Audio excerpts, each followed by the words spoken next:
atas dinamika yang terjadi 2 hari terakhir ini ya. Yang kemarin mungkin ada teman-teman media yang coba cari informasi. Kemarin kami juga sudah doorstop ya di acara penetapan DPS mengenai informasi-informasi terakhir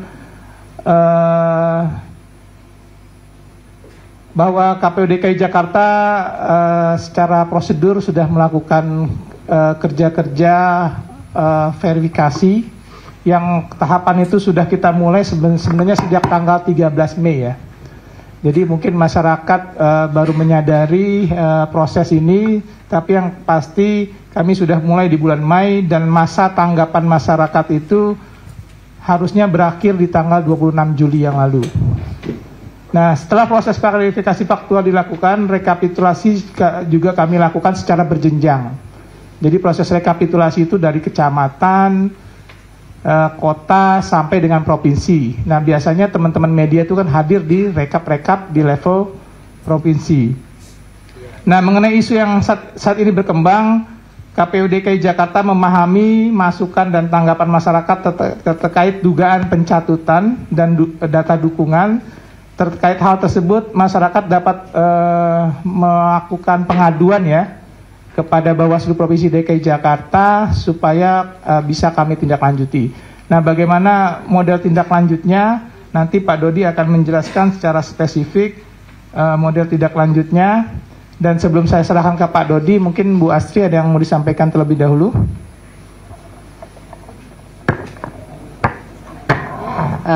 Ya, terima kasih. Assalamualaikum warahmatullahi wabarakatuh. Selamat sore teman-teman semua. Terima kasih atas kehadirannya, kesediaannya untuk datang ke kantor KPU Provinsi DKI Jakarta. Dalam hal di sini kita sama-sama ingin menjawab mengenai isu yang berkembang selama 2 hari terakhir ini.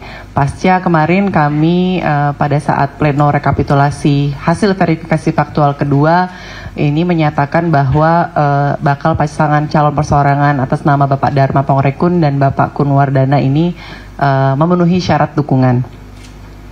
Kami memahami terkait dengan isu yang saat ini sedang berkembang, termasuk kemarin kami sudah coba mengamati dari respon dan juga tanggapan dari masyarakat yang data-datanya digunakan sebagai data pendukung pasangan calon tersebut, begitu. Dan untuk hal tersebut kami juga sudah berkoordinasi dengan Bawaslu DKI Jakarta, di mana tadi sudah dijelaskan oleh Ketua, untuk tanggapan masyarakat memang untuk tahapan di kami di KPU itu berakhir pada tanggal 26 Juli yang lalu.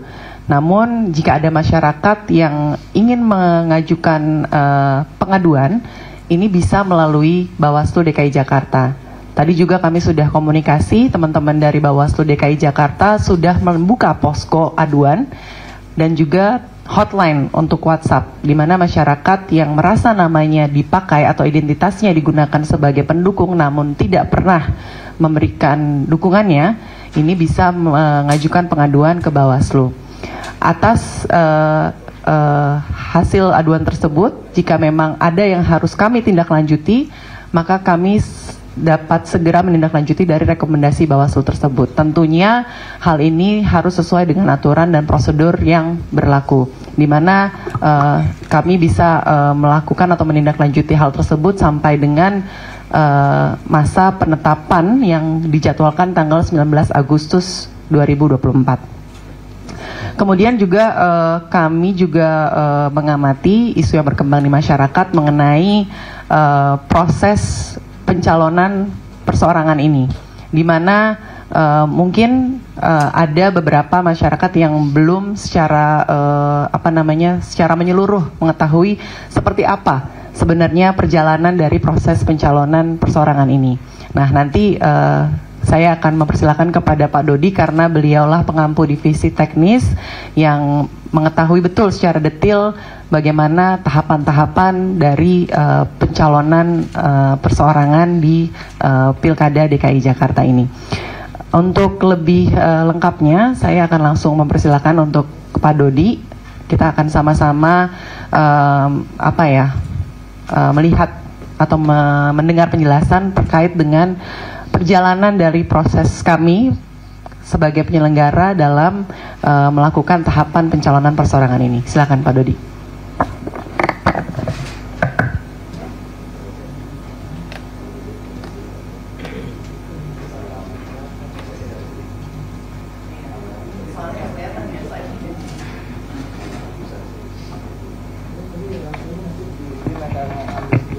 Ya, ini karena paparannya di sana, kalau tamu media yang video mau bergeser ke samping atau ke belakang, kami persilahkan ya, supaya bisa lebih utuh untuk melihat proses pemenuhan syarat dukungan ini.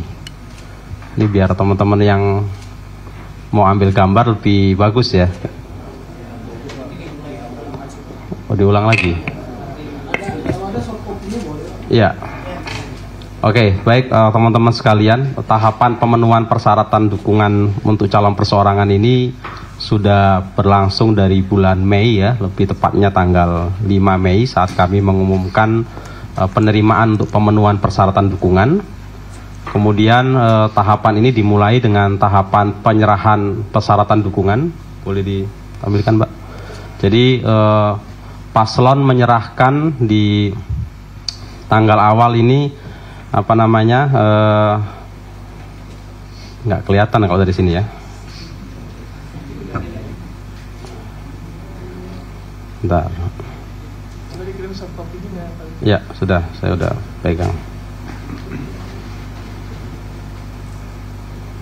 Jadi ini kami mau tampilkan timeline proses yang sudah kami lakukan dari awal hingga akhir ya. Jadi ini tidak ujuk-ujuk selesai di ujung terus tiba-tiba terjadi keriuhan, tapi memang prosesnya sudah cukup panjang perjalanannya.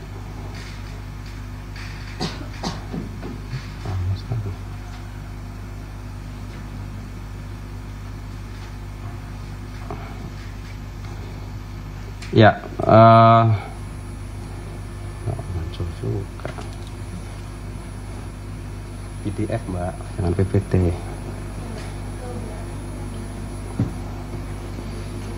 Tidak muncul di saya.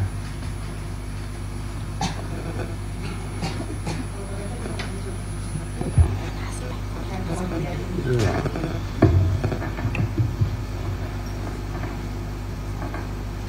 Mati kunci. Ya. Nggak bisa digini lagi. Ya, oke. Jadi tanggal 13 Mei paslon menyerahkan data sejumlah 749.298 dukungan, yang mana sebagian besarnya masih dalam bentuk fisik dan soft file. Oleh karena itu, sesuai dengan ketentuan dari KPU, diberikan kesempatan 3 kali 24 jam untuk mengunggah keseluruhan data ke dalam aplikasi Silon. Sehingga kami terima 749.298 data pada tanggal 16 Mei. Lanjut, kemudian di tanggal berikutnya kami lakukan namanya verifikasi administrasi yang melibatkan lebih kurang 204 orang sampai dengan tanggal 2 Juni, dari tanggal 16 Mei sampai dengan tanggal 2 Juni, di mana boleh ditampilkan Pak videonya. Tahapan verifikasi yang kami lakukan melibatkan banyak sekali personil dengan diawasi secara melekat oleh Bawaslu. Selama setiap tahapan pengawasan kami selalu didampingi dan diawasi oleh Bawaslu Provinsi DKI Jakarta. Nah, hasil saat itu yang memenuhi syarat hanya 2041 ya. Yang belum memenuhi syarat 505.924 dukungan, yang tidak memenuhi syarat 332.675 dukungan.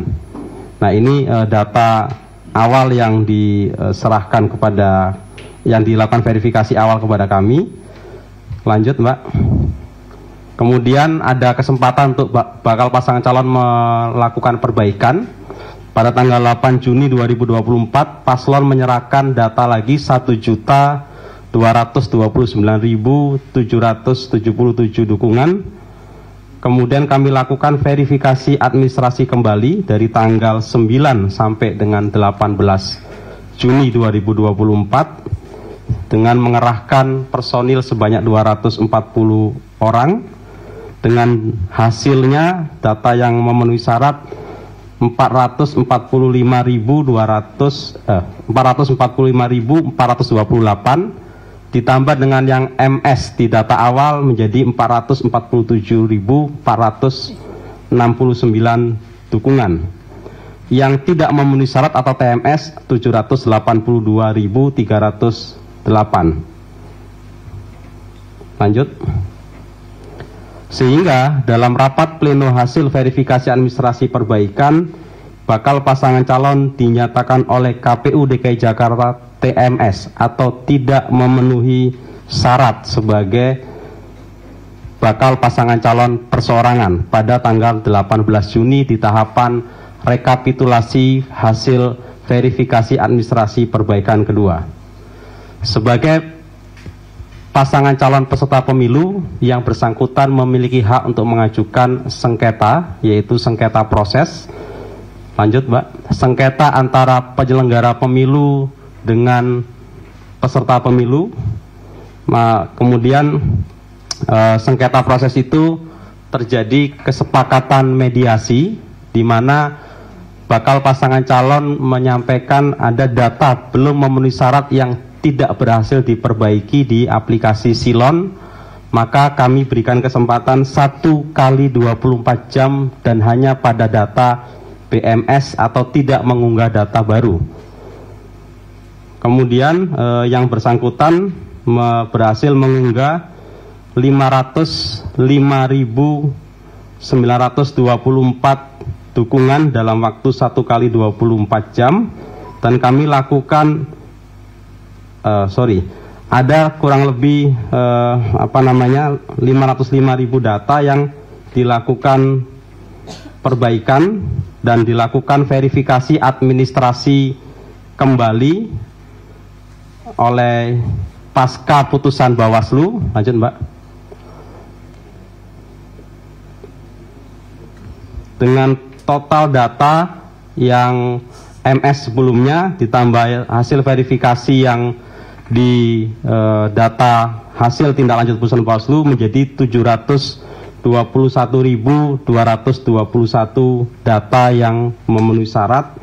Yang tidak memenuhi syarat 508.556. Terhadap data tersebut, kemudian bakal pasangan calon bisa berlanjut ke tahapan verifikasi faktual ke-1.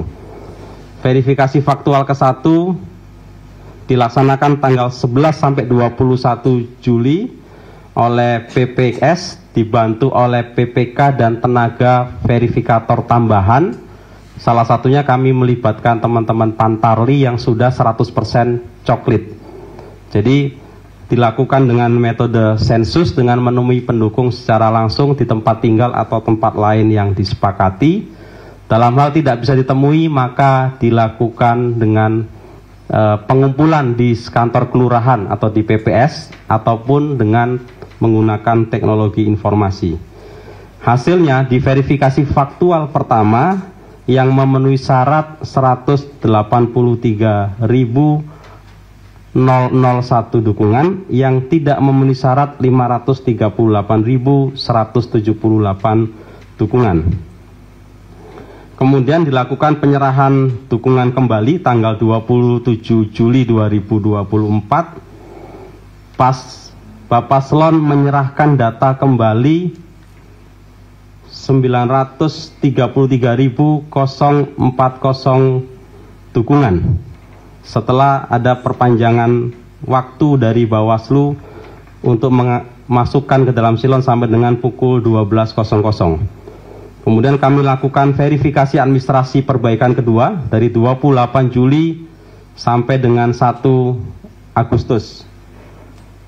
Ini dokumentasi pelaksanaan verifikasi administrasi yang kami lakukan, melibatkan hampir 200 verifikator. 28 Juli sampai dengan 1 Agustus kami lakukan bertempat di Jakarta. Kemudian kami hasilnya dari hasil Vermin kedua yang memenuhi syarat 826.766 dukungan, yang tidak memenuhi syarat 106.274 dukungan, dari total dukungan 933.040 dukungan. Lanjut, kemudian dilakukan verifikasi faktual kedua. Boleh diklik Mbak. Ini dokumentasi pelaksanaan di lapangan, dan teman-teman PPK PPS juga mendokumentasikan pelaksanaan verifikasi faktual melalui media sosialnya masing-masing. Jadi pelaksanaannya dari tanggal 3 sampai 12 Agustus. Kalau teman-teman lihat, hampir 50 dari 826.000 yang memenuhi syarat hanya 494.467 dukungan, sedangkan sisanya tidak memenuhi syarat, yaitu sejumlah 332.299 dukungan. Jadi itu proses yang berjalan, dan sampai pada tahap terakhir kemarin kita rekapitulasi akhir. Next Mbak. Kita lakukan rekapitulasi hasil akhir verifikasi faktual ke-1 dan kedua. Total yang memenuhi syarat 677.468 dukungan.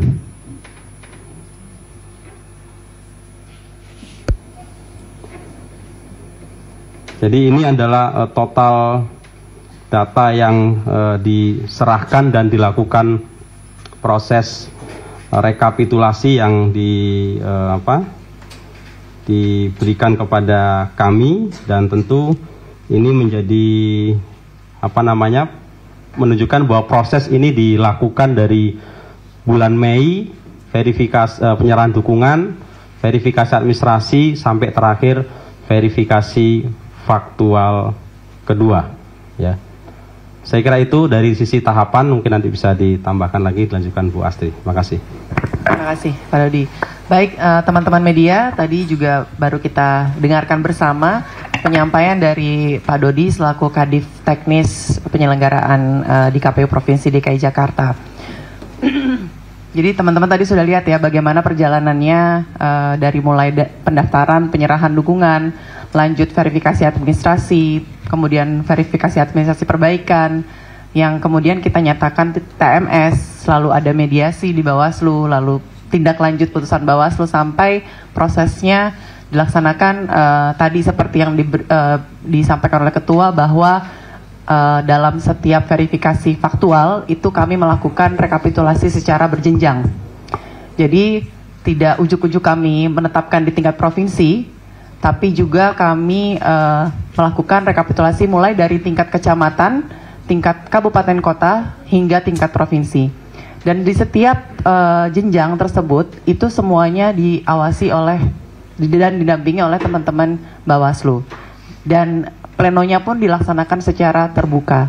Jadi kami tidak kami melaksanakan ini semuanya sudah sesuai dengan prosedur yang ada di PKPU maupun Juknis.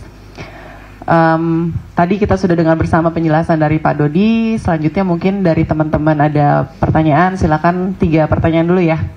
Oke, Mas yang ini dulu satu. Ini dulu, depan dulu.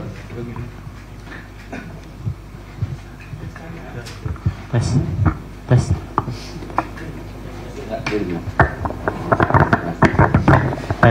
Pak, tadi kan verifikasi faktualnya katanya dilakukan dengan metode sensus ya satu-satu. Tapi kenapa di banyak kasus yang belakangan terjadi ini, mereka tahu data dicatut itu setelah mereka cek nicknya ke info pemilu.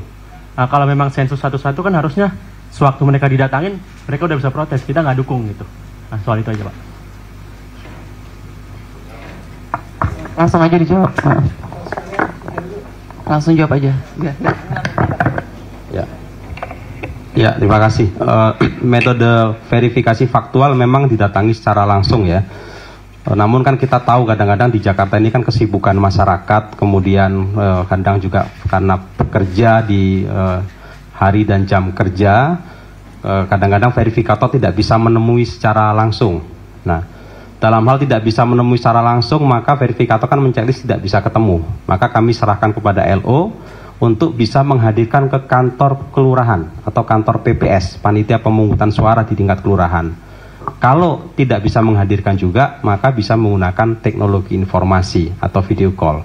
Nah, artinya kemungkinan memang belum bertemu oleh verifikator karena tidak atau belum ditemui secara langsung, maka itu ini menjadi tugas dan tanggung jawab LO dari atau petugas penghubung dari bakal pasangan calon untuk menghadirkan, atau nanti kami fasilitasi dengan teknologi informasi. Jadi memungkinkan saja pada satu waktu tidak bertemu secara langsung, seperti itu. Terima kasih.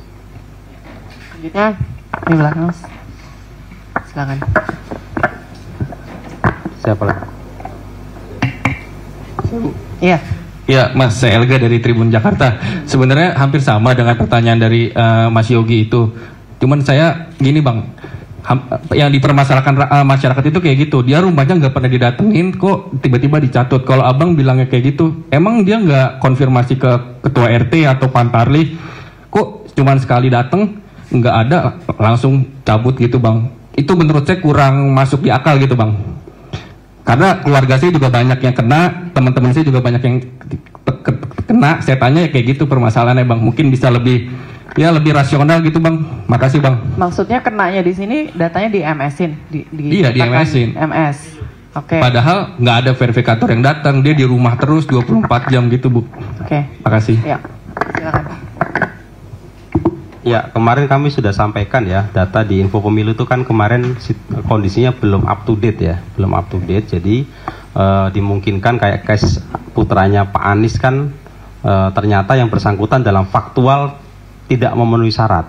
Tapi data di info pemilu masih statusnya menjadi pendukung ya. Artinya ini tentu kemungkinan besar itu juga tidak memenuhi syarat yang tadi teman-teman yang belum bisa ditemui di lokasi itu kan berarti tidak mungkin memenuhi syarat ya kan, karena tidak ditemui ya kan. Nah, jadi bisa teman-teman bisa konfirmasi aja nanti ke kantor KPU. Kalau memang datanya itu tidak pernah didatengin, kemungkinan besar ya tidak memenuhi syarat. Jadi kami perlu disclaimer ya, data di info pemilu itu kan masih belum up to date. Jadi itu tidak sama dengan yang sudah di info pemilu, sama dengan sudah difaktualkan terus memberikan dukungan seperti itu. Masih. Jadi teman-teman, tadi saya meneruskan sedikit dari Pak Dodi untuk yang di info pemilu. Jadi kan kalau yang sekarang ini masyarakat kan mengeceknya apakah mereka terdaftar sebagai pendukung atau tidak di situs info pemilu. Perlu diketahui bersama bahwa info pemilu itu melayani tanggapan masyarakat dengan timelinenya itu dari 13 Mei sampai 26 Juli. Itu tuh di masa setelah masa verifikasi administrasi, kalau di tahapan. Jadi status yang ada di info pemilu tersebut masih status pada saat verifikasi administrasi. Artinya belum dilakukan verifikasi faktual. Dari kemarin yang sempat beredar di viral di media sosial ini kan data dari anaknya Bapak Anies Baswedan. Kami kemudian sudah menelusuri dan mengecek di Silon, di aplikasi kami, data tersebut keluarga tersebut dinyatakan TMS. Jadi begitu. Jadi kalau yang di verifikasi faktual itu belum tentu sama dengan yang di info pemilu begitu. Jadi mungkin saja kalau misalnya di info pemilu itu kenapa statusnya MS, karena kan itu hasil dari Vermin. Vermin itu kita melakukan pengecekan terhadap kesesuaian antara surat pernyataan dukungan dengan identitas pendukung. Kalau misalnya sesuai, maka kami nyatakan MS atau memenuhi syarat. Begitu. Mungkin itu yang kemudian muncul di info pemilu.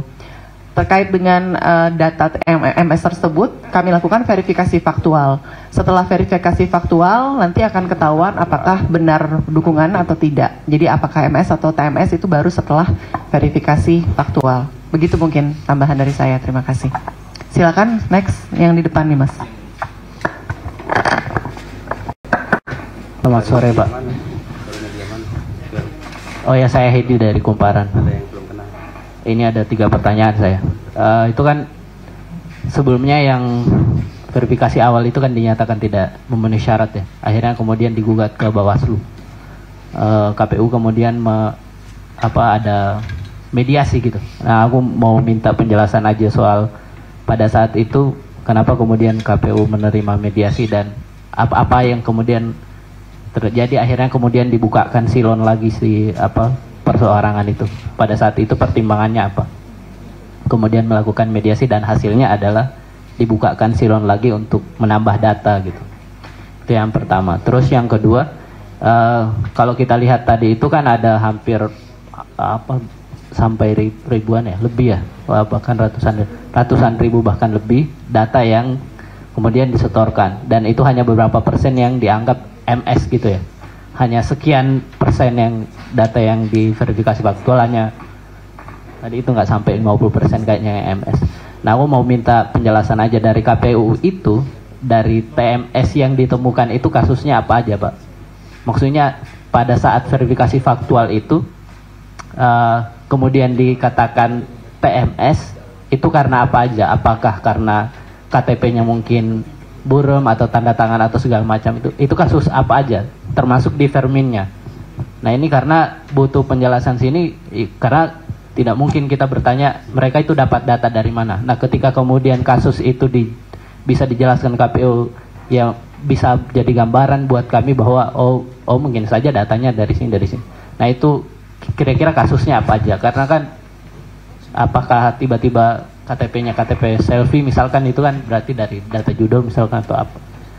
Itu yang kedua. Terus yang ketiga, tadi itu kan ada total ya, total dari MS yang disebutkan, tapi tidak disebutkan itu kotanya, sebaran kotanya MS itu berapa. Nah, itu juga perlu diketahui sama publik, ini sebenarnya berapa ribu pemilih pendukungnya di Jakarta Pusat, di Jakarta Selatan, di Jakarta Utara. Karena ya bagi analis mungkin di publik bisa dibandingkan DPD misalkan di kota itu berapa dia dapat dukungan secara independen pada pilih kemarin atau bagaimana. Itu mungkin perlu dipaparkan, Pak, data sebaran MS-nya itu. Terima kasih. Langsung kita respon ya, karena diborong pertanyaannya. Oke, silakan Ketua Pak Dodi yang akan menjelaskan.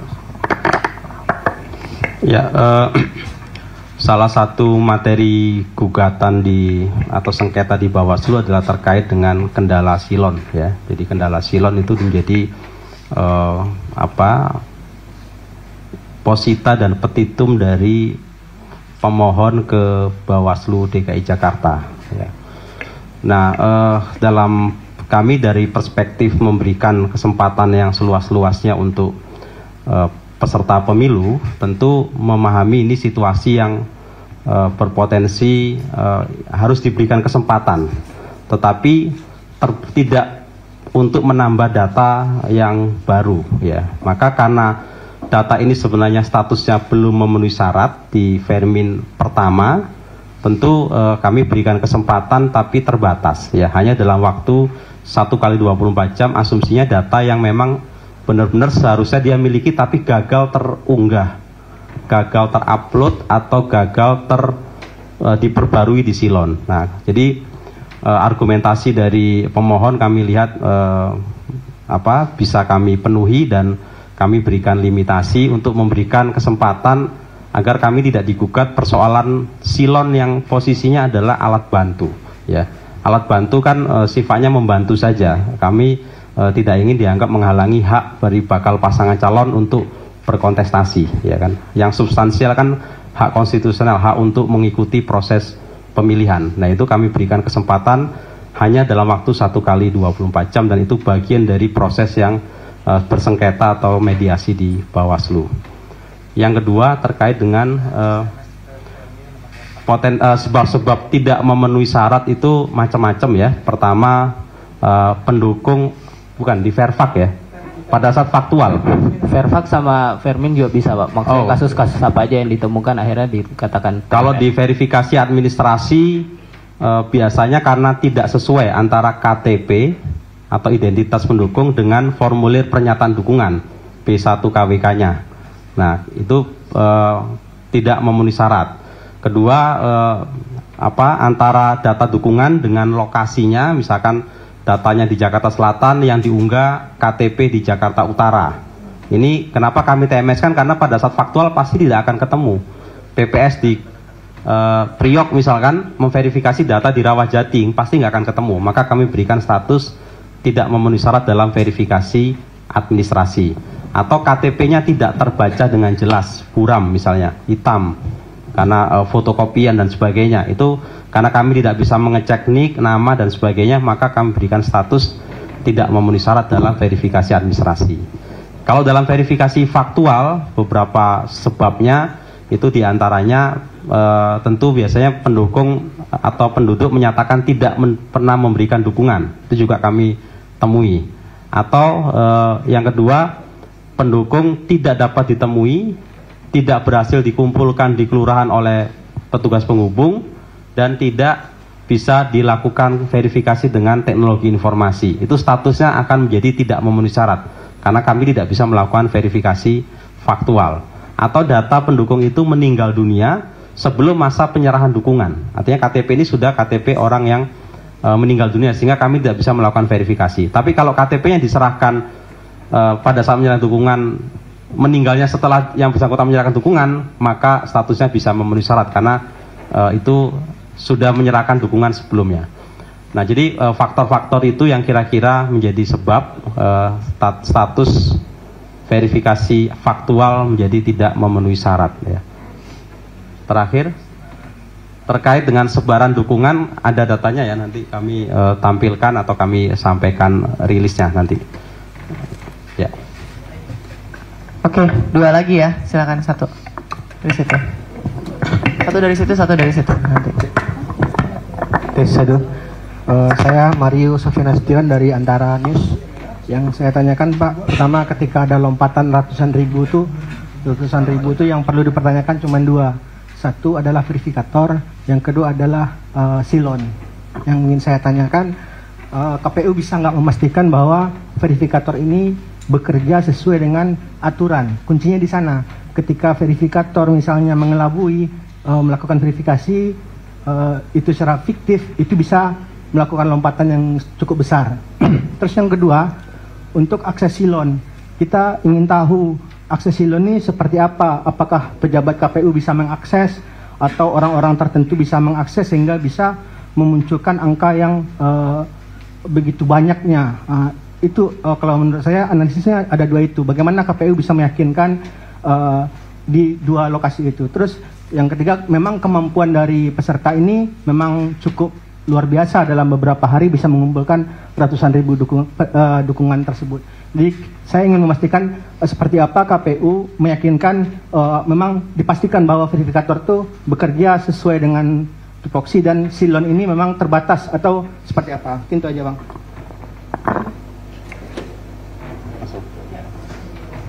Iya, pertanyaannya Bung Mario ini susah-susah gampang ini ya. Ini mantan wartawan di Sumbar soalnya, jadi pertanyaannya mesti kritis ya.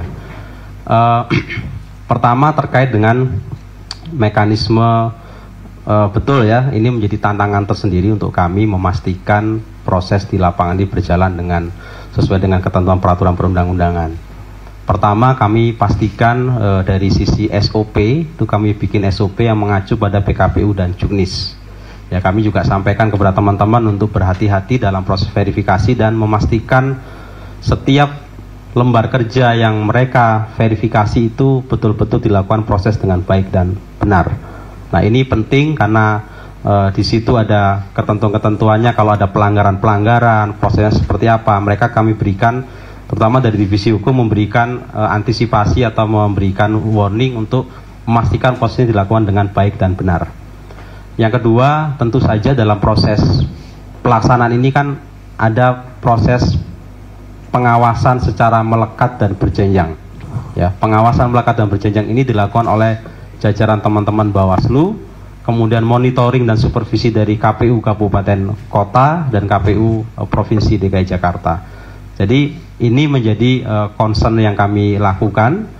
Maka kalau ada dugaan-dugaan pelanggaran, ya monggo silakan, ada ruang ada tempat, ada saluran yang bisa dilakukan, tentu kami akan menghormati proses-proses itu dan kami memastikan proses-proses dilakukan oleh teman-teman kami di bawah sudah dilakukan sesuai dengan ketentuan peraturan perundang-undangan. Terakhir tadi apa? Oh, nanti tambahkan ya. Nah, terkait dengan akses terhadap silon, memang silon ini adalah alat bantu ya, sekali lagi alat bantu ini yang bisa ada silon untuk paslon, silon untuk KPU dan silon untuk badan ad hoc ya, yang mereka punya tugas untuk melakukan input dan unggah data ya. Mereka yang punya juga akses, namun dalam kontrol dan supervisi dari teman-teman KPU kabupaten kota. Jadi kita pastikan proses pengunggahannya, datanya itu juga sesuai dengan ketentuan peraturan perundang-undangan. Artinya data itu ada di dalam silon dan kami berharap itu bisa dilakukan dengan baik. Nah, untuk merespon, jadi sebenarnya isu yang terjadi di luar terkait dengan pencatutan NIK dan sebagainya ini kan menjadi ramai pasca ditetapkan, kemudian masyarakat melakukan pengecekan secara random yang database dari info pemilunya kan belum up to date. Nah, tentu kami sampaikan kepada pimpinan kami di KPU RI untuk menggunakan data yang up to date. Dan yang kedua, kami juga berkoordinasi dengan Bawaslu ya, koordinasi dengan Bawaslu yang membuka posko tanggapan masyarakat. Kami pun membuka helpdesk ya. KPU Kabupaten Kota dan KPU Provinsi membuka layanan helpdesk pencalonan. Jadi bagi masyarakat yang ingin memberikan pengaduan atau tanggapan, itu juga kami berikan kesempatan. Namun sebenarnya yang lebih tepat adalah jalurnya di teman-teman Bawaslu. Jadi nanti kalau Bawaslu memberikan rekomendasi untuk melakukan pengecekan terhadap data-data yang memberikan aduan, tentu kami dengan senang hati akan memberikan pelayanan tersebut. Karena ini bagian dari keterbukaan yang kami lakukan. Jadi itu proses yang kami lakukan dan kami berharap helpdesk di KPU Kabupaten Kota Sabtu Minggu ini juga dibuka ya. Di KPU Provinsi juga ada piketnya. Jadi kalau ada yang ingin memberikan tanggapan masyarakat, kami juga akan berikan pelayanan seperti itu. Bang, dalam tahapan proses ini ada ditemukan pelanggaran yang dilakukan oleh verifikator dan yang lainnya? Sejauh ini belum, kami tunggu